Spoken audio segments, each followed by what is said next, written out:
morning, good morning, good morning. Magluluto po tayo ng tanghalian ay dahil nahirapan ako mag-isip kung anong lulutuin. So, ito ang lulutuin ko. Tcharan! Udong and sardinas. So, hindi ko na siya gigisahin pa rin nakakaumay na kasi puro gisa-gisa-gisa mantika. So, ang gagawin ko lang, magpainit lang po ako ng tubig at ilulunod ko lang itong sardinas na ito. So, let's go! So, ayan na, nilunod ko na yung sardinas. Antayin na lang po siya natin kumulo. Tatakpan lang muna natin siya. At syempre, hindi lang kay udong lang ang sardinas yan. Syempre, bibigyan natin yan ng may masustansya. Syempre, tara, kuha tayo ng malunggay. Tcharan! So, andito na yung malunggay. Magic!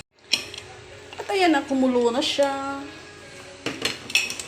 Siyempre, ilulunod na natin yung udong. Ayan.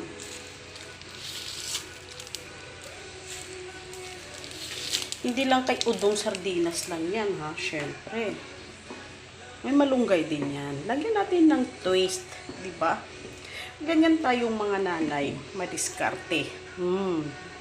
Yung udong natin ay kumulo na at luto na yan.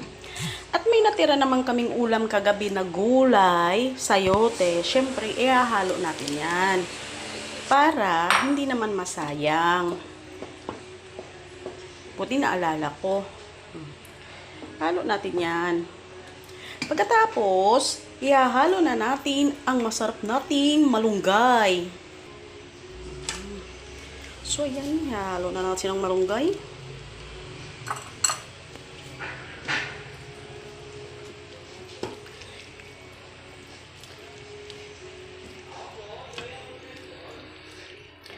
O, diba? Antayin na lang natin siyang kumulo. At yan, kumulo na siya. Malamang luto na yan. At syempre, kung may sabaw, magandang partner talaga ay ang tcharan! Wow! Tuyo! Syempre, tuyo. Ganda talaga. Partner yan sa sabaw, ang tuyo. So, tara! Luto na tayo ng tuyo.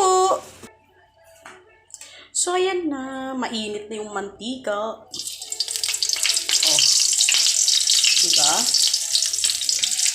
Tunog pa lang ng mantika. Tatakam ka na.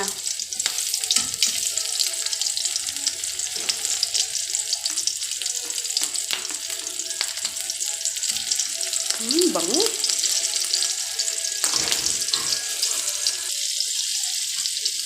At ayun, nababalik na rin na natin. Huwag natin masyadong sunugin kasi pangit din sa tuyo pag sunog. Yung tamang-tama lang. Oh, Diyos ko, ang bango, grabe. Ang dami na naman kaning maubos nito ni Pobreng Eloy. So, ayan na, luto na. Thank you for watching. Tara, kain na!